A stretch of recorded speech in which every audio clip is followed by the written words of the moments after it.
la cultura griega. Vamos a ver un poquito esto. Porque si no estudiamos y no profundizamos en el texto, ¿sí?, vamos a terminar agarrando el texto como un pretexto, ¿sí?, para decir cualquier cosa menos lo que la palabra de Dios enseña. O sea que tenemos que tener en cuenta el contexto histórico, el contexto cultural y el contexto bíblico, en la cual este versículo se lo dice a Timoteo para que él pueda entender bien. Entonces vamos primero al contexto en la cultura. La cultura griega atribuía, ahí tienen para ver de aquel lado, mucho valor a la edad y a la experiencia. Los griegos, para que alguien pueda enseñar enfrente, lo primero que veían eran la edad y la experiencia, ¿sí? Entonces, miren lo que dice 1 Timoteo capítulo 3, en cuanto a las características para los obispos. Entonces, comienza diciendo así, en el versículo 1, dice: palabra fiel, si alguno anhela obispado, buena obra desea. Perfecto lo que estás anhelando. Pero ahora viene un par de cosas que no se puede pasar por alto. Dice: pero es necesario que el obispo sea irreprensible. ¿Bien? Irreprensible. De buen testimonio. No solamente que tenga buen testimonio dentro de la iglesia, ¿no?, sino que tenga buen testimonio afuera. ¿Con quién? Con su familia, con sus amigos, el entorno que está afuera. Familia, amigos, compañeros de trabajo, ¿sí? Tiene que tener buen testimonio con los vecinos. ¿Bien? Obviamente no vamos a estar perfectamente con todos, pero tenemos que tener buen testimonio. Eso es lo que tenemos que estar buscando diariamente. No que hablen bien de nosotros para vanagloriarnos nosotros, sino para agradar al Señor. Yo quiero que ustedes no pierdan la meta. La meta es Cristo, ¿sí? Él es el que debe ser honrado y glorificado. Cuando ustedes van a los evangelios van a encontrar que le dice: nadie, escuchen esto, nadie, le dice que por vuestras buenas obras glorifiquen ¿a quién? A vuestro Padre que está en los cielos. Buenas obras, buenas acciones, ¿bien? Lo que yo estoy haciendo afuera, porque es fácil venir acá, sentarse y mostrarse dentro del marco cristiano en una iglesia, ¿sí?, donde nos reunimos, y mostrar la cara de que somos hijos de Dios. Eso es muy fácil. El tema es mostrarse hijo de Dios afuera, con el vecino, con el amigo.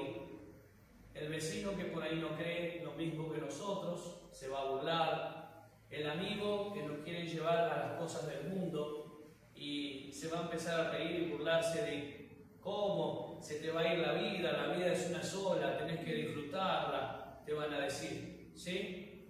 Y uno tiene que tener un buen testimonio de afuera. Entonces, miren lo que dice acá: pero es necesario que el obispo sea irreprensible, marido de una sola mujer, sobrio, prudente, decoroso, hospedador, apto para enseñar.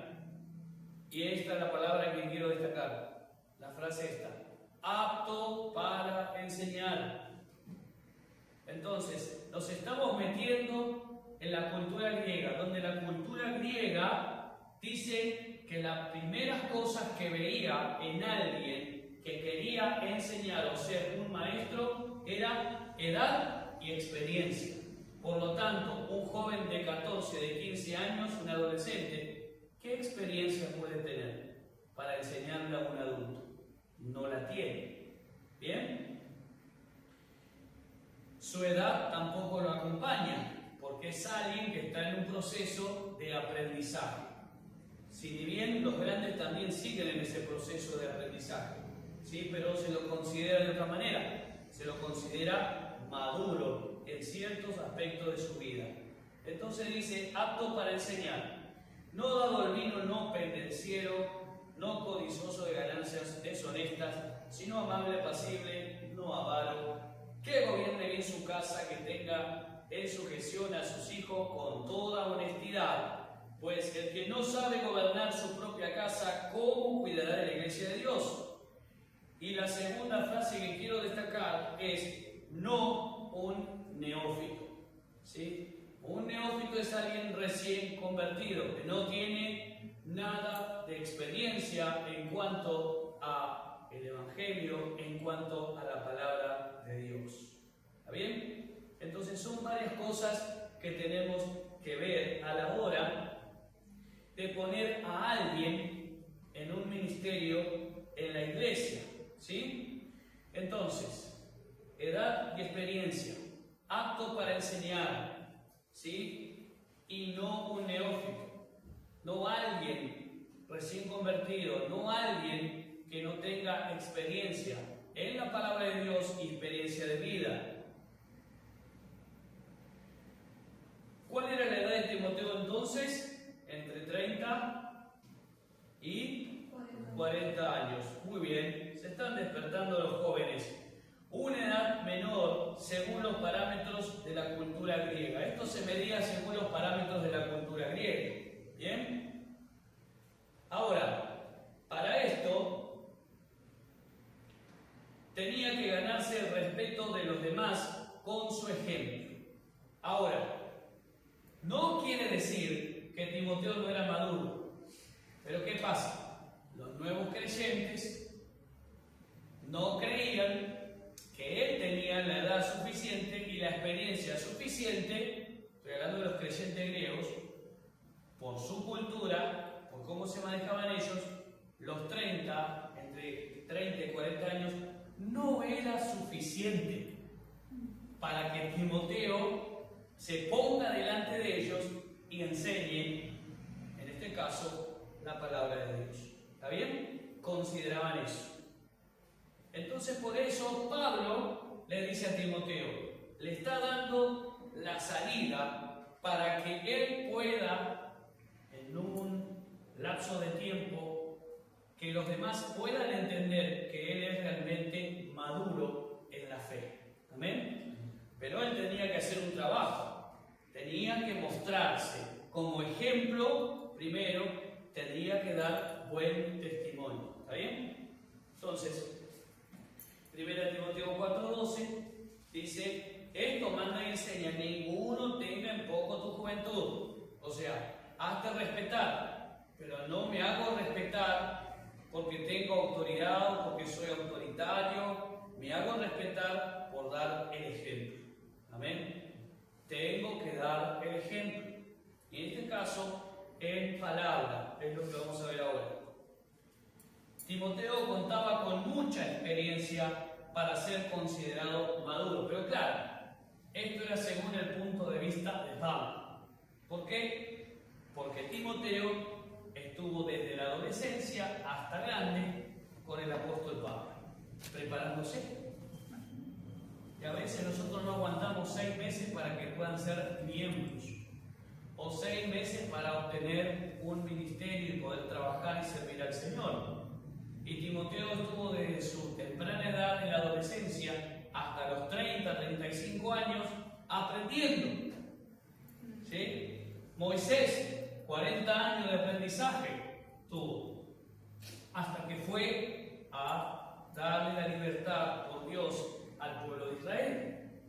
40 años tenía cuando él se fue de Egipto, 40 años estuvo en el desierto aprendiendo y capacitando, y después 40 años más dando vuelta en el desierto por lo que ya sabemos, por la falta de fe que tenía el pueblo de Israel en no creer lo que Dios estaba haciendo. Bueno, ahora, tienes que tener paciencia, ¿sí? A veces los jóvenes tienen esta característica colérica, son demasiados impetuosos, demasiados impulsivos y quieren todo ya, son muy ansiosos también, quieren todo ya y se creen que pueden llevarse todas las cosas por delante y no es así. Hay un trabajo que hacer y primeramente, joven, te tienes que mirar a vos mismo. ¿Cómo te estás presentando delante de los demás? No porque tengas que rebajarte ante los demás, sino cómo vos te estás presentando. Como el dominante, como el que quiere hacer todas las cosas a gusto y placer, o cómo te estás presentando. ¿Realmente estás siendo de ejemplo para otros? Entonces, Pablo había compartido desde la adolescencia con Timoteo. Entonces, según el punto de vista del apóstol Pablo, Timoteo estaba listo. Pero aún así, como los creyentes no lo conocían, tenía que Timoteo esforzarse y empezar a dar el ejemplo en todo lo que va enumerando acá el versículo 12 de 1 Timoteo 4. Primero le dice, sé ejemplo de los creyentes en palabra, sé ejemplo de los creyentes en conducta, sé ejemplo de los creyentes, ¿sí?, en amor, sé ejemplo de los creyentes en espíritu, sé ejemplo de los creyentes en fe, sé ejemplo de los creyentes en pureza. ¿Sí? Seguimos adelante. En la antigua Grecia, vamos a ver algunas cositas más. La elocuencia y el arte de hablar en público, entre paréntesis, la retórica y la oratoria, no solo eran admirados ellos por su retórica y por la oratoria que tenían, sino que eran herramientas fundamentales para la vida política y social. ¿Sí?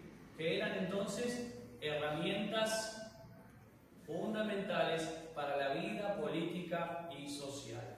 Se armaban interminables debates, interminables charlas, ¿sí? Pero no eran personas que empezaban a hablar por hablar, eran personas que estaban preparadas, personas que estudiaban y se preparaban. ¿Sí? Continuamos. Esto es muy importante en ustedes que son jóvenes, la capacitación, la preparación, eso es algo muy importante, que ustedes puedan estudiar y prepararse.